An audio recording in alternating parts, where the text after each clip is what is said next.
A bit of Cruel. Definitely a fun character to play. Not fun to play against when he does burst you down. Yeah, not fun to play against. But the ultimates can be just so...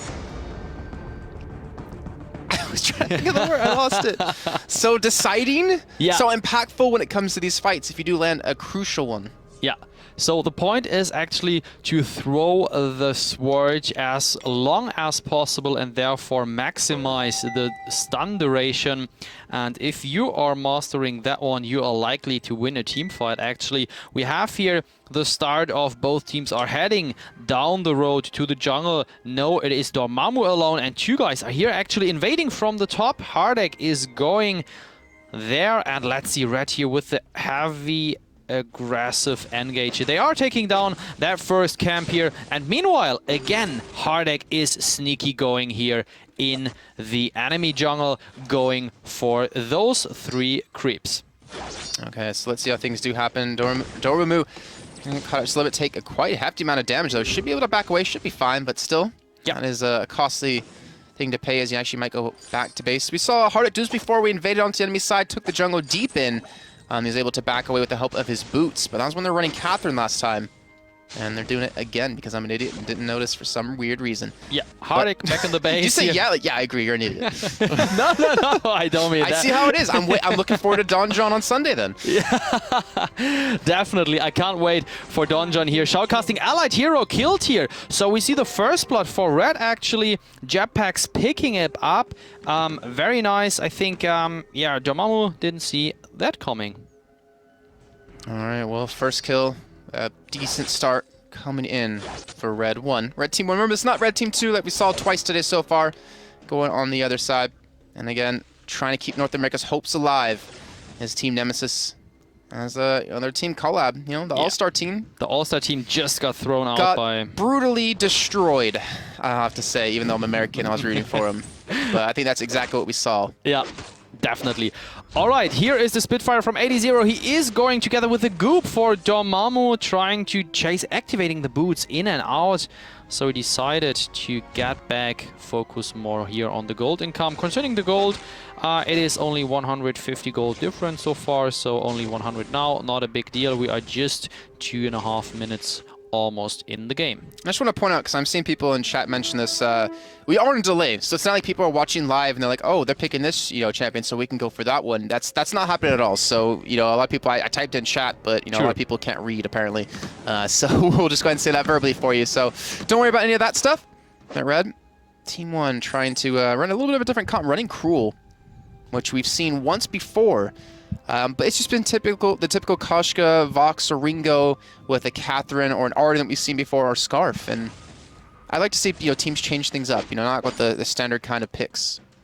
Yeah, so the point is actually I have seen Jetpacks playing Cool several times, and he is pretty annoying because most of the time he has the right focus with his A spell and with the Deadman's Rush, and he has the right feeling for when and how to throw that ultimate, and you can see him here lurking around and checking where does Nemesis position themselves, and here 80 in the middle of the party trying to get some hits onto Hardek. He is disengaging, everyone is going back and forth. 1-0, 1-0, excuse me, and 80 might go down here. He is in the middle of everyone. What a misplay, a mispositioning actually. And there you go, 1-1. Yeah, it seemed like he was just he had to commit to it. He had to run away to keep his Arsa teammates alive, not allow them to get some more kills, but Hardek can drop relatively low. Dormammu very low on health as well.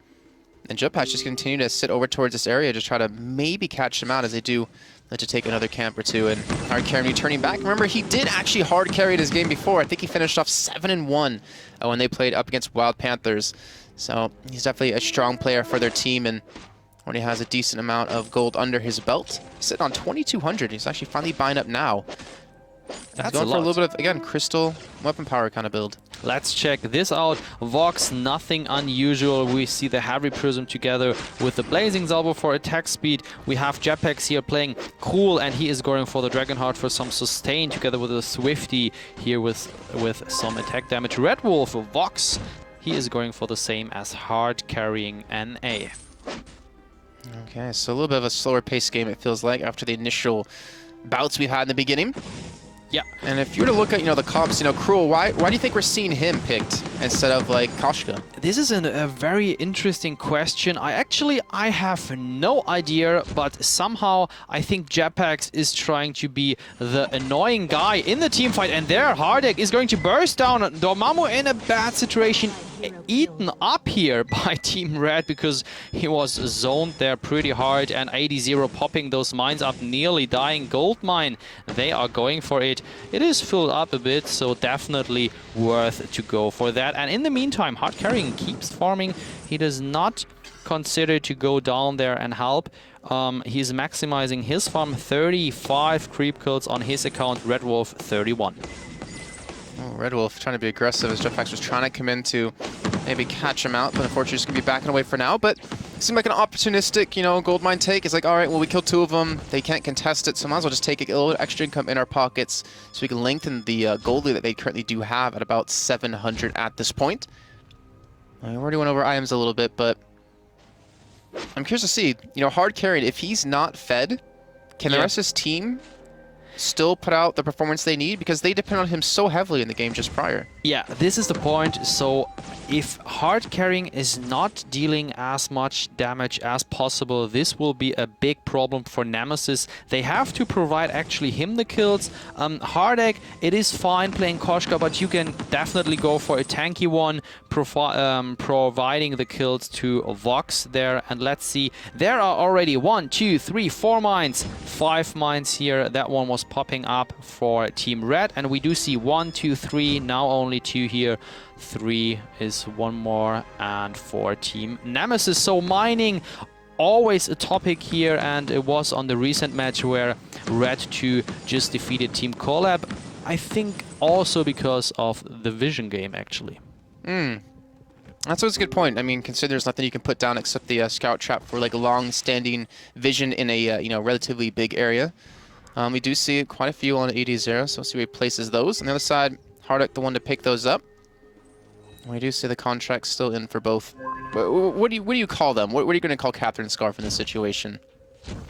Well, what protectors? Do you mean? Yeah, protectors. I mean, they are the protectors. Dormammu here with Catherine, the protector. Normally, Scarf is more like, let's say, carry, crystal power carry, but this time again he is going somehow for the protector rule, still dealing damage here with the Spitfire onto Hard Carrying, and we do see the Yummy Kidnap Frenzy onto 80. There comes the wait for it, and the domination from, I don't know which team might win this one, but it looks like Red is taking it down here. They are chasing Hardek. There comes the Deadman's Rush onto him.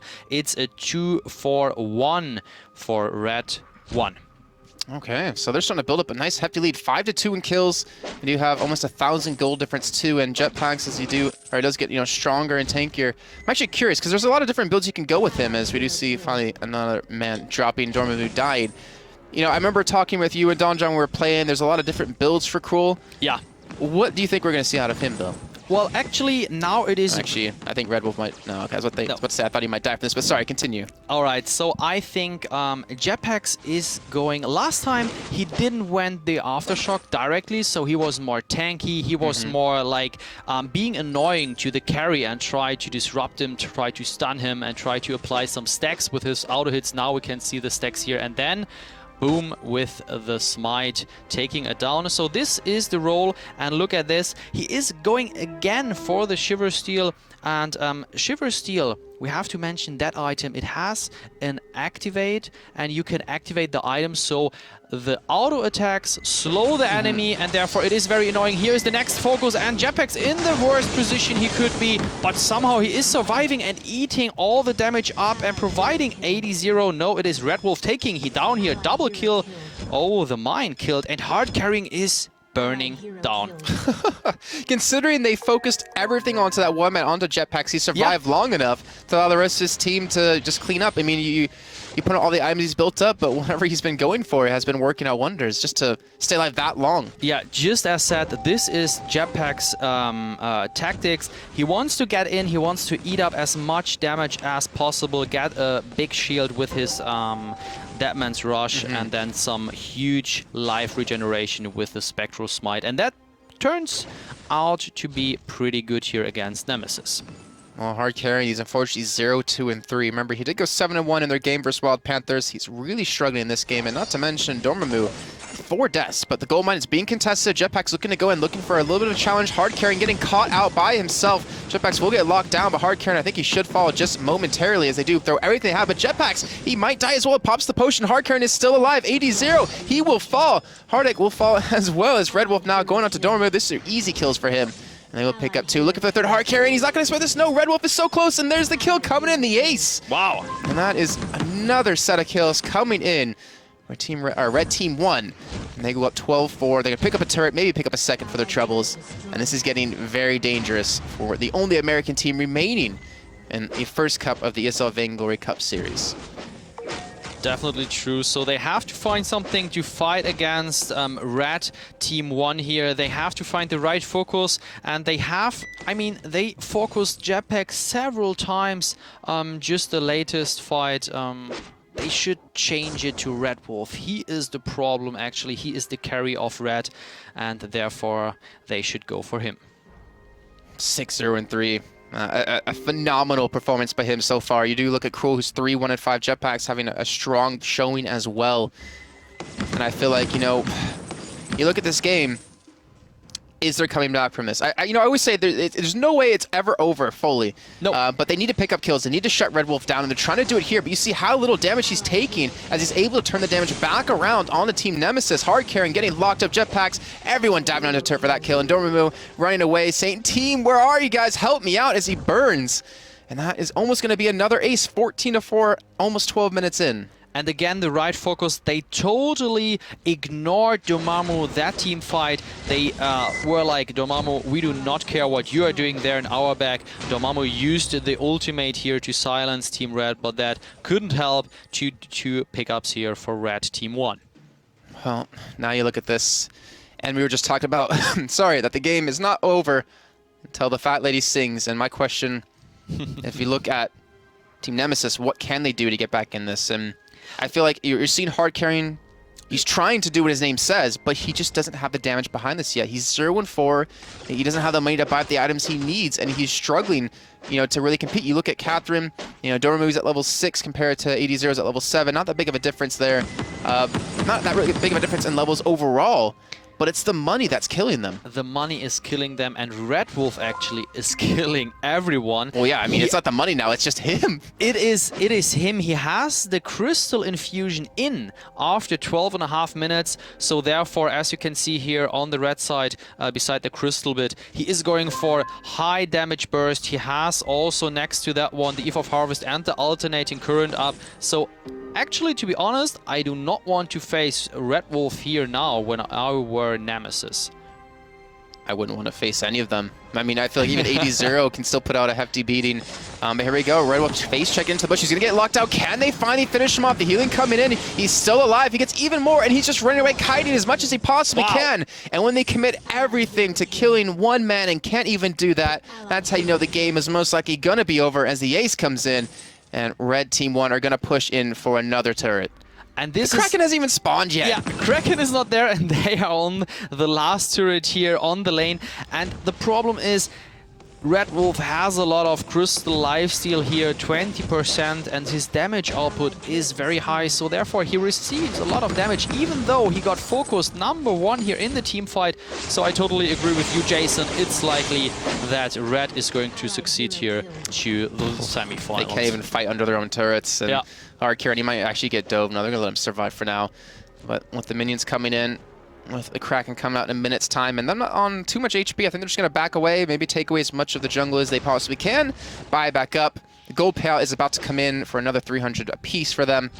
And you can see how much they're already sitting on. Red Wolf on almost 1,500, 80-0 on 1,500. Wow. Jetpack's on a measly 800, which I'm assuming hard carrying would love to have extra in his pocket.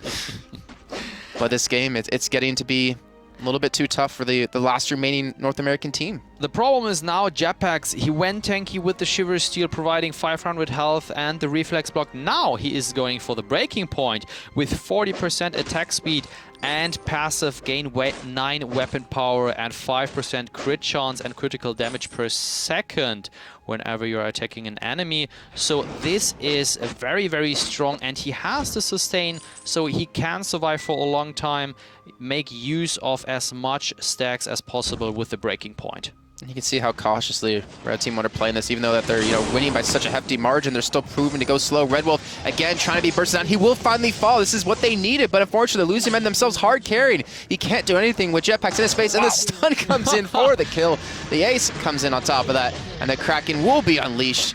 And you can see it's still not doing too much damage as it has just spawned in, but 15 minutes in, 22-5. Look at the gold difference. It's almost 10,000. I feel like Team Nemesis have realized that their luck has run out. Yeah, and Jetpack's almost sniping out there Dormammu with his From Hell's Hearth, so very well-placed ultimate there as well. Alright, Kraken is here, and therefore Kraken, of course, will support pushing the lane as much as possible. 80-0 is here ready, Kraken buff was on everyone, now it is gone. Let's see how far they can push and if they can even finish the game. I don't know, so now it's up to Nemesis, kill Kraken ASAP.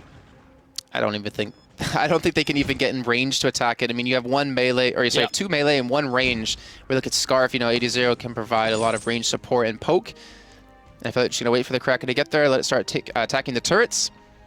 And all I need is just 1 stun coming out of Jetpacks to open things up, especially if you hit hard carry, and he's not going to survive the burst that can come his way. But Jetpacks needs to be careful, still taking a lot of damage. He actually gets stunned up at Hardek, and he's going to fall from this one. This is forcing them back. They still have to worry about the Kraken. They need to finish off. It's at half HP. The first turret's going to fall. The second on a sliver of life as well. Red Wolf is trying to kite as best he can as he gets healed up, and he's dashing, ducking, dipping, and diving everywhere.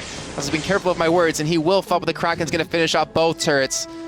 80-0 now can still poke a bit, but he decides, alright, he is anyway out of energy, he can't cast any spell, and therefore he has to let it go. Kraken finished all turrets, and now down.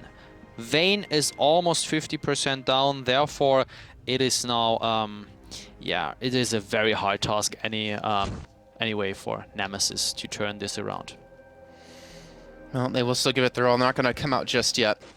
I mean, they just still have, actually, well, unfortunately, the minion mines not really taken for themselves, so they can't really help out too much, but just getting some free waves and free gold. But again, I agree. I think it's just a matter of time. Just, one more group up, one more push through. They've got nothing left in their base to even defend with. Alright, let's quickly talk about the item builds. We have 23-7 here, and we have Scarf going for double Fountain of Renewal. This is a big support, and we have Red Wolf here with Crystal Infusion already in use, Weapon Infusion as well to deal more damage with the auto attacks, and this is why he is dealing that amount of damage. Nemesis here, Koshka, Hardek, Europe here, he is going for the Aftershock build together with the Fountain of Renewal. Catherine, of course, for what else? Fountain of Renewal here, and the other one is on the way. Vox, almost similar to Red Wolf, but Red Wolf, he has the Frostburn. Frostburn had a comeback, bit buffed here in patch 1.5. And there comes the ultimate from Jetpacks. He is going in. There comes the Engage. Everyone is fighting here, and 80-0 is very happy to burn everyone down in one line. I think this is actually GG here, and therefore Red 1 is moving to the semi-finals here of the first Vainglory Cup series on Wednesday. Yeah, we did have a little bit of delay. Some teams were taking quite a long time to finish off their games, or at least having some problems with communicating when to start them. But it looks like we will be going finally into our first semi-final as the game has rounded off. So well done to them. Red Team 1 do secure themselves the win, do secure themselves into the semifinals. They do also take out a North American team, just like their sister, brother team, I don't know how you want to call them, did, taking out Collab. North America. That's amazing. You guys have disappointed me a little bit. I was hoping for a little bit better performance. So, man, this is Red 2 taking down Team Collab, Red 1 taking down Team Nemesis, and I'm very, very excited to see what is going to be on the finals. True. All right, well, we're going to head to a quick little break, guys. But we come back, we will officially be kicking off our first semifinal and follow up with the finals there right after. This is the ESL Vainglory Cup Series, and we'll be back in just a few minutes.